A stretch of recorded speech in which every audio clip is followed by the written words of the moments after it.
අර මිනිස්සයා කුණුහරුප කියන්න එපා කියන එක දෙපාරක් තුන් පාරක් ඇවිල්ලා කියලා දෙනවා. එතකොට ඒ මිනිස්සයාට මුන් බිබී හිටපු බියර් බෝතල් වලින් ඔළුවට ගහලා ඒ මිනිස්සයාගේ ඔළුව බැලලා ඒ මිනිස්සයාට දැන් ටිකක් අසාධ්‍යයි. ඒ මිනිස්සයා දැන් අනුරාධපුර හොස්පිටල් එකට කරලා දෙනවා.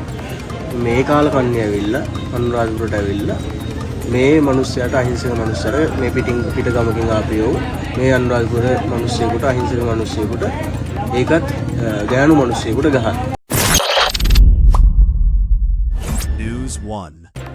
මේ වීඩියෝ එකේ ඉන්නේ ගාල්ලේ ඉඳන් ආපු සෙට් එකක් අනුරාධපුරට වන්දනාවේ එනවා කියලා ඇවිල්ලා රොන්නලිසයි එහා පැත්තේ තියෙන නවාතැන්පලක නතර වෙලා ඊට පස්සේ මේ මුන් ඉයරයි බීලා කුණුහරුප කියාගෙන රොන්නලිසයි එහා පැත්ත කියාගෙන කුණුහරුප කියාගෙන මේ එහෙම ලොකු ජෝගයක් දාලා තියෙනවා. ඊට පස්සේ මේ ගමේ මිනිස්සු ඇවිල්ලා හිංසක අම්මා කෙනෙක් ඇවිල්ලා කියලා දෙනවා උදේ කුණුහරුප කියන්න එපා.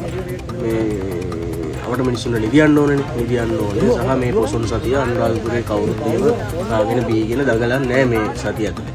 ඉතින් මුන් ඇවිල්ලා කාලා බීලා අර මිනිස්සයා කුණුහරුප කියන්න එපා කියන එක දෙපාරක් තුන් පාරක් ඇවිල්ලා කියලා දෙනවා.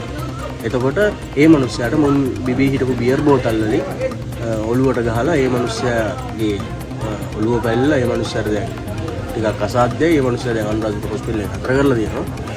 මේ කාල කන්නේ ඇවිල්ලා අනුරාධපුරට ඇවිල්ලා මේ මිනිස්සයාට අහිංසක මිනිස්සයාට මේ පිට ගමකින් ආපියෝ මේ අනුරාධපුර මිනිස්සෙකුට අහිංසක මිනිස්සෙකුට ඒකත් ගෑනු මිනිස්සෙකුට ගහනවා. ඉතින් කොච්චර කාලකන්නේ එවුන්ද මේ ඉන්නේ පොඩි එවුන් අවුරුදු 20ක්වත් නැහැ මුන්ට.